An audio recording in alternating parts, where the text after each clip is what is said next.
Hi, ഐ+ൻ്റെ പുതിയൊരു വീഡിയോയിലേക്ക് സ്വാഗതം. എൻ്റെ പേര് അലൻ. നമ്മൾ 2019 ഡിസംബറിലെ പേപ്പർ 1 റിസർച്ച് ആപ്റ്റിറ്റ്യൂഡിൻ്റെ ഭാഗമായിട്ട് ചോദിച്ച ചോദ്യങ്ങൾ ഡിസ്കസ് ചെയ്യുന്ന സീരീസിലെ ആദ്യ വീഡിയോ ആണിത്. കുറച്ച് ഡിഫിക്കൽട്ടായിട്ടുള്ള ചോദ്യങ്ങളും ഈസി ആയിട്ടുള്ള ചോദ്യങ്ങളും നിങ്ങൾക്ക് കാണാൻ സാധിക്കും. നമ്മൾ ഇതുവരെ പഠിച്ചതിൻ്റെ അടിസ്ഥാനത്തിൽ എത്രത്തോളം ചോദ്യങ്ങൾക്ക് സ്വയം ഉത്തരം കണ്ടെത്താനാവുന്നുണ്ട് എന്ന് ശ്രമിച്ചു നോക്കുക. ഈ ഒരു സ്ലൈഡിൽ ചോദ്യം കാണിച്ചതിന് ശേഷം തൊട്ടടുത്ത സ്ലൈഡിൽ ഇതിൻ്റെ ശരിയായ ഉത്തരവും വിശദീകരണവും നമുക്ക് കാണാവുന്നതാണ്. After identifying the different variables and establishing the logical reasoning, the theoretical framework, the next step in a research proposal is. Theoretical framework നമ്മൾ ക്രിയേറ്റ് ചെയ്തിരിക്കുകയാണ്. അതിനുശേഷം നമ്മൾ വേരിയബിൾസിനെ കണ്ടുപിടിച്ചു, ലോജിക്കലായിട്ട് ഉള്ള റീസണിങ്ങിലേക്ക് നമ്മൾ എത്തിച്ചേർന്നു. അതിനുശേഷമുള്ള സ്റ്റെപ്പ് എന്താണ്? ഡിഫറെൻറ്റ് വേരിയബിൾസ് കണ്ടെത്തി കഴിഞ്ഞാൽ റിസർച്ചിൽ വരേണ്ട അടുത്ത സ്റ്റെപ്പ് ഉത്തരത്തിലേക്ക് കടക്കുകയാണ്. Hypothesis generation. ഒരു ടെൻറ്റേറ്റീവ് സ്റ്റേറ്റ്മെൻറ്റ് നമ്മൾ ക്രിയേറ്റ് ചെയ്യും അല്ലേ? നമ്മൾ പ്രോജക്റ്റ് ചെയ്തതിനെ ബന്ധപ്പെടുത്തി എപ്പോഴും ചിന്തിക്കുക. നിങ്ങൾ മാസ്റ്റേഴ്സ് ഫൈനൽ ഇയർ ചെയ്യുന്നവരോ പഠിച്ചു കഴിഞ്ഞവരോ ആണ്. അപ്പോൾ നിങ്ങളൊരു പ്രോജക്റ്റ് തീസിസ് റിപ്പോർട്ട് ഫൈനൽ ഇയറിൽ ലാസ്റ്റ് സെമിസ്റ്ററിൻ്റെ ഭാഗമായിട്ട് ചെയ്തിട്ടുണ്ടാവും. അതിലാദ്യം കാര്യങ്ങൾ വേരിയബിൾസിനെ നമ്മൾ ഐഡൻറ്റിഫൈ ചെയ്യാൻ വേണ്ടി ലിറ്ററേച്ചർ റിവ്യൂ കാര്യങ്ങളൊക്കെ നടത്തുന്നുണ്ട്. അതിനുശേഷം നമ്മൾ ഹൈപ്പോത്തിസിസ് ജനറേറ്റ് ചെയ്യുന്നുണ്ട്. അതുകൊണ്ട് തന്നെ ഇവിടെ ശരിയായ ഉത്തരം ഓപ്ഷൻ ബി ആണെന്ന് കാണാം. ജനറേറ്റ് ഹൈപ്പോത്തിസിസ് എന്നുള്ളതാണ് ഇവിടെ ശരിയായിട്ടുള്ള ഉത്തരം. രണ്ടാമത്തെ ചോദ്യത്തിലേക്ക്. Snowball sampling is the process of selecting a sample using. Network ഉപയോഗിച്ചാണോ, ഗ്രൂപ്പ്സ് ഉപയോഗിച്ചാണോ, സ്നോബോൾ ഉപയോഗിച്ചാണോ, കമ്പ്യൂട്ടർ പ്രോഗ്രാം ഉപയോഗിച്ചാണോ? നിങ്ങൾക്കറിയാം, ആദ്യത്തെ 3, 4 ചോയ്സുകൾ നമ്മളെ ഒരുമാതിരി കളിയാക്കുന്ന പോലത്തെ അല്ലേ? സ്നോബോൾ സാമ്പിളിങ്ങിനായിട്ട്. സ്നോബോൾ എന്ന് പറഞ്ഞാൽ മഞ്ഞ് മലകളുടെ മുകളിൽ നിന്നൊക്കെ നമ്മളൊരു ചെറിയ ഐസിൻ്റെ ഉരുട്ടി വിട്ട് കഴിഞ്ഞാൽ അത് താഴേക്ക് പോകും തോറും കൂടുതൽ ഐസ് അതിൽ പറ്റിച്ചേർന്ന് താഴേക്ക് ഉരുളും തോറും അത് വലുതായി വരുന്നതിനെയാണ് സ്നോബോൾ ഇഫക്റ്റ് എന്ന് പറയുന്നത്. ശരിക്കും സ്നോബോളും സാമ്പിളിങ്ങുമായിട്ട് ബന്ധമില്ല എന്ന് നമുക്കറിയാം. കമ്പ്യൂട്ടർ പ്രോഗ്രാംസിനെ നമുക്ക് കളയാം. എന്താ സ്നോബോളിങ്? ഈ ഐസ് കൂടുതൽ പറ്റി വരുന്നതിൻ്റെ ഉദാഹരണം നമുക്ക് ആ വേർഡ് മീനിങ് അറിയാമെങ്കിൽ നമുക്കിത് നെറ്റ്വർക്ക് ഉപയോഗിച്ചുള്ള സാമ്പിളിംഗ് മെത്തേഡാണെന്ന് മനസ്സിലാക്കാൻ പറ്റും. ഉദാഹരണത്തിന് നമ്മളൊരു പ്രത്യേക പെയിൻറ്റിങ്, ഒരു ആർട്ട് വർക്ക് ഇഷ്ടപ്പെടുന്നവരുടെ ഇടയിലേക്കൊരു റിസർച്ചിനായിട്ട് പോവുക. പിക്കാസോയുടെ പെയിൻറ്റിങ്ങുകൾ ഇഷ്ടപ്പെടുന്ന, അല്ലെങ്കിൽ ലിയനാർഡോ ഡാവിഞ്ചിയുടെ, അല്ലെങ്കിൽ മൊണാലിസ എന്ന പെയിൻറ്റിങ്ങിൻ്റെ കോപ്പികൾ, അല്ലെങ്കിൽ മൊണാലിസയുടെ ചിരിയെ പറ്റി ഒരു റിസർച്ച് നടത്തുക. അപ്പോൾ ആ ഒരു തരം പെയിൻറ്റിങ്ങിൽ ഇപ്പോൾ മൊണാലിസ ഇഷ്ടപ്പെടുന്നവരും അതിനെപ്പറ്റി പഠിച്ചവരോടുമേ നമുക്ക് ഈ ചോദ്യങ്ങൾ ചോദിച്ച് റിസർച്ച് നടത്താനായിട്ടാവുള്ളൂ. അതുപോലെ സ്പെസിഫിക് ആയിട്ടുള്ള ഏരിയയിൽ വളരെ റെയറായിട്ടൊരു ഹോബി ഉള്ളവരുടെ കൂട്ടത്തിൽ ഇത്തരത്തിലൊക്കെ റിസർച്ച് നടത്തുമ്പോൾ നമ്മൾ തൊട്ടടുത്ത ആളെ കണ്ടെത്താൻ, ഒരാളെ ഇൻ്റർവ്യൂവിന് വേണ്ടി കണ്ടെത്താൻ വേണ്ടിയിട്ട്, സാമ്പിളിന് വേണ്ടി ഒരാളെ തിരഞ്ഞെടുക്കാനായിട്ട് ഹോൾ പോപ്പുലേഷനിൽ നിന്ന് ഒരു നിശ്ചിത സെറ്റിനെ തിരഞ്ഞെടുക്കലാണല്ലോ സാമ്പിളിങ്. അങ്ങനെ വളരെ സ്പെസിഫിക് ആയിട്ടുള്ള ഏരിയയിൽ ഒന്നാമത്തെ ആളെ നമുക്ക് ഇൻ്റർവ്യൂ ചെയ്യാൻ കിട്ടിയ അയാളോട് ചോദിക്കാം, നിങ്ങളുടെ പരിചയത്തിൽ ആരെങ്കിലും ഉണ്ടോ ഈ സ്പെസിഫിക് ഏരിയയിൽ അറിവുള്ള ആൾ, അല്ലെങ്കിൽ ഈ ഹോബി പിന്തുടരുന്ന ആൾ, ഈ പ്രത്യേക ചിത്രകാരൻ്റെ അല്ലെങ്കിൽ ഒരു പ്രത്യേക കളക്റ്റബിൾ ഐറ്റം യൂസ് ചെയ്യുന്നവർ, അവരുടെ കമ്മ്യൂണിറ്റികൾ കാണും. ആ രീതിയിൽ റിസർച്ചിനുള്ള സാമ്പിള് ഇത് തീർച്ചയായിട്ടും നമുക്കറിയാം, ഇത് പ്രോബബിലിറ്റി സാമ്പിളിംഗ് അല്ല, ഒരു പ്രോബബിലിറ്റി ഇല്ല. നമ്മൾ ഒരാളോട് ചോദിച്ച അടുത്ത ആളെ കണ്ടുപിടിക്കുന്നത്, റാൻഡമായിട്ടല്ല. അപ്പോൾ നോൺ പ്രോബബിലിറ്റി സാമ്പിളിംഗ് മെത്തേഡാണ് സ്നോബോൾ സാമ്പിളിംഗ് എന്ന് ഓർക്കുക. ഇവിടെ ശരിയായ ഉത്തരം ഓപ്ഷൻ എ, നെറ്റ്വർക്ക്സ് എന്നുള്ളതാണെന്നും നമുക്ക് കാണാം. മൂന്നാമത്തെ ചോദ്യത്തിലേക്ക് കടക്കാം. A tentative proposition. ഇത് കണ്ടാലേ ഓർത്തോണം. ഈ tentative proposition with unknown validity that specifies a relationship between 2 or more variable is called. ഇതിൽ ചിന്തിക്കാനൊന്നുമില്ല, റിസർച്ച് ഹൈപ്പോത്തിസിസ് ആണ്. Tentative proposition with unknown validity റിസർച്ചിൻ്റെ ഏരിയയിൽ നിന്ന് ചോദ്യം വന്നാൽ തീർച്ചയായിട്ടും ഒന്നും നോക്കാനില്ല, അത് റിസർച്ച് ഹൈപ്പോത്തിസിസ് ആണെന്ന് ഉറപ്പിക്കുക. ഇവിടെ ഓപ്ഷൻ ഡി ആണ് ശരിയായ ഉത്തരവെന്നും നമുക്ക് കാണാം. നാലാമത്തെ ചോദ്യം, ക്വാണ്ടിറ്റേറ്റീവ് റിസർച്ച്. നമ്മൾ ഇത്തരത്തിലുള്ള ചോദ്യങ്ങൾ വരുമ്പോൾ ഓപ്ഷൻസിനെ പറ്റി കൂടി നോക്കുന്നത് ഒരുപാട് ഹെൽപ്ഫുൾ ആയിരിക്കും. എത്നോഗ്രാഫിക് റിസർച്ചിനെ പറ്റി നിങ്ങൾ അധികം കേട്ടിട്ടുണ്ടാവാൻ സാധ്യതയില്ല. എത്നോഗ്രഫി എന്ന വാക്കെന്ന് പറഞ്ഞാൽ തന്നെ ഒരു ഇൻഡിവിജ്വലിൻ്റെ ആയിരിക്കുന്ന എൻവയോൺമെൻറ്റിൽ അയാളുടെ പെർസ്പെക്റ്റീവിൽ നിന്നുകൊണ്ട് പഠനം നടത്തുക. ഇപ്പോൾ ഒരു ടീനേജറുടെ പ്രോബ്ലത്തെ പറ്റി പഠിക്കുമ്പോൾ ആ ടീനേജറിൻ്റെ പെർസ്പെക്റ്റീവിൽ നിന്നുകൊണ്ട്, അതുപോലെ എത്നോഗ്രഫി എന്ന് പറയുമ്പോൾ ഒരു പ്രത്യേക റേസ്, ഒരു കൾച്ചർ, അങ്ങനെയുള്ള ഒരു പെർസ്പെക്റ്റീവ് കൂടി ഇൻക്ലൂഡ് ചെയ്യുന്നുണ്ട്. ഇപ്പോൾ നമ്മുടെ ഇടയിൽ തന്നെ ആദിവാസികളുടെ ചരിത്രം പഠിക്കുമ്പോൾ, അല്ലെങ്കിൽ അവരുമായിട്ട് ബന്ധപ്പെട്ട അവരുടെ ഇടയിലെ ഹെൽത്ത് ഇഷ്യൂ പഠിക്കുമ്പോൾ, ആ ഒരു വ്യക്തി ആയിരിക്കുന്ന എൻവയോൺമെൻറ്റിൽ അയാളുടെ അല്ലെങ്കിൽ അവളുടെ പെർസ്പെക്റ്റീവിൽ നിന്ന് റിസർച്ച് നടത്തുമ്പോൾ അത് എത്നോഗ്രഫിക് റിസർച്ച് ആവും. എത്നോഗ്രഫി എന്ന വാക്കറിയാമെങ്കിൽ നിങ്ങൾക്ക് ആ വാക്ക് ഗൂഗിൾ ചെയ്ത് അതിൻ്റെ മീനിങ് ഒന്ന് എഴുതിയെടുക്കാവുന്നതാണ്.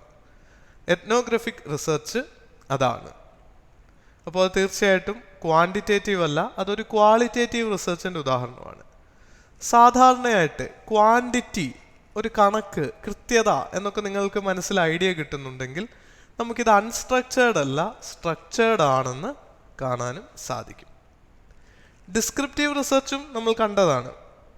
ഒരു ഫിനോമിനനെ എക്സ്പ്ലോർ ചെയ്യുന്ന വാട്ട് എന്ന ചോദ്യത്തിന് ഉത്തരം നൽകുന്ന റിസർച്ചാണ് ഡിസ്ക്രിപ്റ്റീവ് അപ്രോച്ച് എന്നും ഓർത്തിരിക്കുക. ഇവിടെ ശരിയായ ഉത്തരം കോഡ് ഡി ആണ്.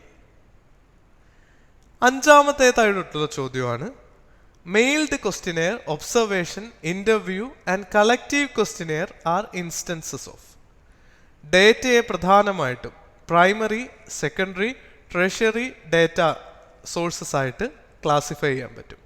പ്രൈമറി, നമ്മൾ നേരിട്ട് സോഴ്സിൽ നിന്ന് കളക്ട് ചെയ്യുന്നതെല്ലാം പ്രൈമറി ഡേറ്റാ സോഴ്സിന് ഉദാഹരണമാണ്. അപ്പോൾ മെയിൽഡ് ക്വസ്റ്റിനെയറും ഒബ്സർവേഷനും ഇൻ്റർവ്യൂവും കളക്റ്റീവ് ക്വസ്റ്റിനെയറും എല്ലാം നേരിട്ട് ഡേറ്റ കളക്ട് ചെയ്യുന്ന സോഴ്സുകളാണ്. സംശയമൊന്നുമില്ലാതെ തന്നെ പ്രൈമറി സോഴ്സിലേക്ക് എത്താം. നമ്മളിവിടെ എക്സ്പ്ലെയിൻ ചെയ്യുമ്പോൾ നോക്കണ്ട, ഒബ്സർവ് ചെയ്യേണ്ട ഒരു കാര്യം, പഠിച്ച കാര്യങ്ങൾ എങ്ങനെ ചോദ്യങ്ങളിൽ അപ്ലൈ ചെയ്യാം, അതെനിക്ക് സാധിക്കുന്നുണ്ടോ, ആ രീതിയിൽ ചിന്തിക്കാൻ ഞാൻ കേപ്പബിൾ ആയോ എന്ന് ഈ സമയത്ത് ചിന്തിക്കുക. അത് പോസിബിൾ ആയിട്ടില്ലെങ്കിൽ ഡേറ്റ, നമ്മുടെ ബേസിക്സ് ഉള്ള ക്ലാസ്സുകൾ ഒരിക്കൽ കൂടി കേൾക്കുക. ഇതിൽ നിന്ന് മുന്നോട്ട് പോകാൻ, ഇതിൻ്റെ സെക്കൻഡ് പാർട്ട് കൂടെ വരുന്നുണ്ട്, ഇതിൽ നിന്നും മുന്നോട്ട് പോകാൻ കൂടുതൽ ചോദ്യങ്ങൾ നമ്മുടെ 2500 ക്വസ്റ്റ്യൻസിൻ്റെ സീരീസ് നിങ്ങൾക്ക് അവൈലബിൾ ആണ്. ആ സീരീസ് ആ കോഴ്സിൽ എൻറോൾ ചെയ്ത ശേഷം അത് പർച്ചേസ് ചെയ്തിട്ടോ നിങ്ങളുടെ കോഴ്സിൻ്റെ ഭാഗമായിട്ടോ നിങ്ങൾക്ക് ലഭിച്ചിട്ടുണ്ടാകും. അതിൽ കൂടി എക്സ്ട്രാ ചോദ്യങ്ങൾ ചെയ്യാനായിട്ടും ശ്രമിക്കുക. നമ്മുടെ ഈ കോഴ്സിൽ 1000-1200ഓളം ചോദ്യങ്ങളുണ്ട്. അതിന് പുറമെ ആ 2500 ചോദ്യങ്ങൾ കൂടി പ്രാക്ടീസ് ചെയ്യുമ്പോഴേക്ക് പേപ്പർ 1 നിങ്ങളുടെ സക്സസ് എൻഷുർ ചെയ്യാൻ അത്രയും അഷുറൻസോട് കൂടി പറയാൻ സാധിക്കും. ആ 2500 ചോദ്യം ചെയ്യുമ്പോൾ ചോദ്യങ്ങളും നമ്മളിപ്പോൾ കണ്ടതുപോലെ അതിൻ്റെ എക്സ്പ്ലനേഷൻ കൂടി തനിയെ കണ്ടെത്തുക. എപ്പോഴും ഒരു ലീഡർ ആവാൻ ശ്രമിക്കുക. ഇപ്പം ഞാനൊരു കാര്യം പറഞ്ഞു, നിങ്ങളത് ഫോളോ ചെയ്യുന്നു, എഴുതിയെടുക്കുന്നു, അതിനേക്കാളും 100 ഇരട്ടി വാല്യുബിൾ ആയിരിക്കും നിങ്ങളായിട്ട് ഒരു കാര്യം ഒന്ന് സെർച്ച് ചെയ്ത്. ഇപ്പോൾ പണ്ടത്തെ പോലെ ലൈബ്രറിയിൽ പോവുകയോ വീട്ടിൽ നിന്ന് പുറത്തിറങ്ങുക പോലും വേണ്ട, നമ്മുടെ കയ്യിലിരിക്കുന്ന തന്നെ പവർഫുൾ ആയിട്ടുള്ള ഒരു കമ്പ്യൂട്ടറാണ്. അതിൽ ഈ സെർച്ച് ടേം, നമ്മൾ ഈ ഓരോ വാക്കുകൾ, കോൺസെപ്ച്വൽ അണ്ടർസ്റ്റാൻഡിങ് ആണ് ഒരു ഗൈഡിൻ്റെ, ഫെസിലിറ്റേറ്ററുടെ ആവശ്യമുള്ളത്. ഒരു ടേമിൻ്റെ അർത്ഥം മനസ്സിലാക്കാൻ ഈ ചോദ്യങ്ങൾ പോലും ഗൂഗിളിൽ ടൈപ്പ് ചെയ്ത അതേപടി ആൻസറുകൾ തരുന്ന വെബ്സൈറ്റുകൾ നമുക്കുണ്ട്. അപ്പോൾ നിങ്ങളൊരു അന്വേഷണ കുതുകിയായിരിക്കുക, ഒരു ക്യൂരിയോസിറ്റി ഡെവലപ്പ് ചെയ്യുക. 1-2 സെൻറ്റൻസ് എഴുതിയാൽ മതി. പക്ഷേ ആ എഴുതി വെക്കുന്നതും ഈ 2500 ചോദ്യം നോക്കുമ്പോഴേക്ക് 5000ഓളം ഫാക്റ്റുകൾ നിങ്ങൾക്ക് കിട്ടും. അത് ആവർത്തിച്ച് പഠിക്കുന്നതും തീർച്ചയായിട്ടും ഇമ്പോർട്ടൻ്റ് ആണ്. സെക്കൻഡറി സോഴ്സ് എന്ന് പറയുന്നത് പ്രൈമറി സോഴ്സിൽ നിന്നും ഡേറ്റ നമ്മൾ കളക്ട് ചെയ്യുമ്പോഴാണ് അത് സെക്കൻഡറി സോഴ്സ് ആവുന്നത്. ഇപ്പം ഞാനൊരു ഇൻ്റർവ്യൂ കണ്ടക്ട് ചെയ്തു, 100 പേർക്ക് ഒരു ഇൻ്റർവ്യൂ നടത്തി, അത് കഴിഞ്ഞിട്ട് നമ്മളൊരു റിസർച്ച് പേപ്പർ പബ്ലിഷ് ചെയ്തു. ആ റിസർച്ച് പേപ്പറിനെ ലിറ്ററേച്ചർ റിവ്യൂവിൽ ഉൾപ്പെടുത്തിയിട്ട് ഇതിൽ റെഫർ ചെയ്തൊരു സോഴ്സ് എടുക്കുകയാണെങ്കിൽ അത് സെക്കൻഡറി സോഴ്സിന് ഉദാഹരണമാണ്. പ്രിന്റഡ് ആയിട്ടുള്ള എന്ത് മെറ്റീരിയലും ഒരാൾ കളക്ട് ചെയ്ത ഡേറ്റയെ നമ്മൾ റീപർപ്പസ് ചെയ്യുക, നമ്മൾ അതിൽ നിന്ന് ഡേറ്റ എടുക്കുകയാണ്, അതെല്ലാം സെക്കൻഡറി സോഴ്സ് ആണെന്ന് ഓർക്കുക. ട്രഷറി സോഴ്സ് ആണ് പ്രൈമറിയും സെക്കൻഡറിയും സോഴ്സുകളെ ഇൻഡെക്സ് ചെയ്തിട്ടുള്ള.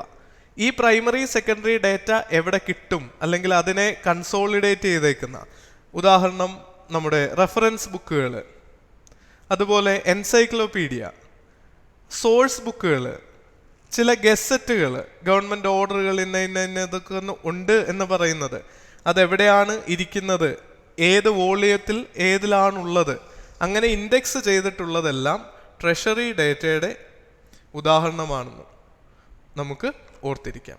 പ്രൈമറി സെക്കൻഡറി ഡേറ്റ സോഴ്സുകളെ ഐഡൻറ്റിഫൈ ചെയ്യാനും ലൊക്കേറ്റ് ചെയ്യാനും ഹെൽപ്പ് ചെയ്യുന്നതാണ് ട്രഷറി സോഴ്സസ് എന്നും ഓർക്കാം. ഇവിടെ ഉത്തരം സി ആണ്. പ്രൈമറി ഡേറ്റ സോഴ്സസ് ആണ് ഈ പറഞ്ഞിരിക്കുന്നത് എല്ലാം. ആറാമത്തെ ചോദ്യം, references serves the purpose of. ഇത് സിമ്പിളായിട്ട് ഞാൻ പറയുന്ന ഈ ഉദാഹരണം ഒന്ന് കേട്ടാൽ നിങ്ങൾ ഒരിക്കലും മറക്കില്ല. പലപ്പോഴും പഴയ ആൾക്കാരുള്ള വീട്ടിലേക്ക് ചെല്ലുകയാണെങ്കിൽ, ഇപ്പോഴത്തെ അണുകുടുംബങ്ങളല്ല, നമ്മുടെ മുത്തശ്ശനും മുത്തശ്ശിയൊക്കെ ഉള്ള വീട്ടിൽ, എനിക്ക് പലപ്പോഴും എൻ്റെ കൂട്ടുകാരെ വീട്ടിലോട്ട് കൊണ്ടുവരാൻ നാണക്കേട് തോന്നിയിട്ടുണ്ട്. നൈസായിട്ടൊന്ന് ചോദിക്കും, മോൻ ഏത് വീട്ടിലെയാ, എവിടുത്തെ കൊച്ചാ എന്നൊക്കെ ഒന്ന് ചോദിക്കും. അപ്പം നമ്മൾ വീട്ടുപേരോ അച്ഛൻ്റെ അമ്മയുടെയൊക്കെ പേര് പറഞ്ഞാലേ നമുക്കൊരു ഓതൻറ്റിസിറ്റി വരത്തുള്ളൂ. ഞാൻ പല വീട്ടിലും ചെല്ലുമ്പം എന്നോടും ചോദിക്കും, പേരെന്താ, ഏത് വീട്ടിലെയാ. നാട്ടിൻപുറത്തെ ഒരു ശൈലിയാണ് കേട്ടോ. നിങ്ങൾ നഗരങ്ങളിൽ വളർന്ന ഒരാളാണെങ്കിൽ ചിലപ്പോൾ ഈ ഉദാഹരണമായിട്ട് റിലേറ്റ് ചെയ്യാൻ പറ്റില്ല. നമ്മൾ എവിടുന്ന് വരുന്നു എന്നുള്ളത് പലപ്പോഴും നമ്മുടെ ഓതൻറ്റിസിറ്റി, അതൊരു നല്ല കാര്യം അല്ലെങ്കിൽ പോലും, never judge a book by its cover എന്നല്ലേ പറയുന്നത്. നമ്മുടെ ഉള്ളിലുള്ള ആളാണ് നമ്മൾ, നമ്മുടെ അകത്തുള്ള കണ്ടന്റാണ് നമ്മുടേത്. എങ്കിൽ പോലും ഒരു ഉദാഹരണത്തിന്, തെറ്റായ ഒരു ഉദാഹരണം തന്നെ വേണമെങ്കിൽ പറയാം, നമ്മൾ എവിടെ നിന്ന് വരുന്നു എന്നുള്ളത് ഓതൻറ്റിസിറ്റിയുടെ ഒരു അളവുകോലാണ്. ഇനി ഒന്ന് ചിന്തിച്ചു നോക്കിയേ, റെഫറൻസിന്റെ പർപ്പസ് എന്താണ്? Lending authenticity to the given content. നമ്മൾ എടുത്തിരിക്കുന്നത് മുൻപത്തെ സയന്റിഫിക് റിസർച്ചിൽ ഊന്നി നിൽക്കുന്ന ഡേറ്റ, അല്ലെങ്കിൽ അതിൽ ഊന്നി നിന്നുകൊണ്ടാണ് നമ്മുടെ റിസർച്ച് മുന്നോട്ട് പോകുന്നതെന്ന് പറയുന്നതാണ് റെഫറൻസിന്റെ പ്രാധാന്യം. നമ്മുടെ റിസർച്ചിന് ഓതൻറ്റിസിറ്റി നൽകാനും അത് സഹായിക്കുന്നുണ്ട്. അപ്പോൾ ആൻസർ എ ആണ് ഇവിടെ ശരി ഉത്തരവെന്ന് കാണാം. Thank you. നമുക്ക് സെക്കൻഡ് പാർട്ടിൽ വീണ്ടും കാണാം. നന്നായിട്ട് പഠിക്കുക. All the best.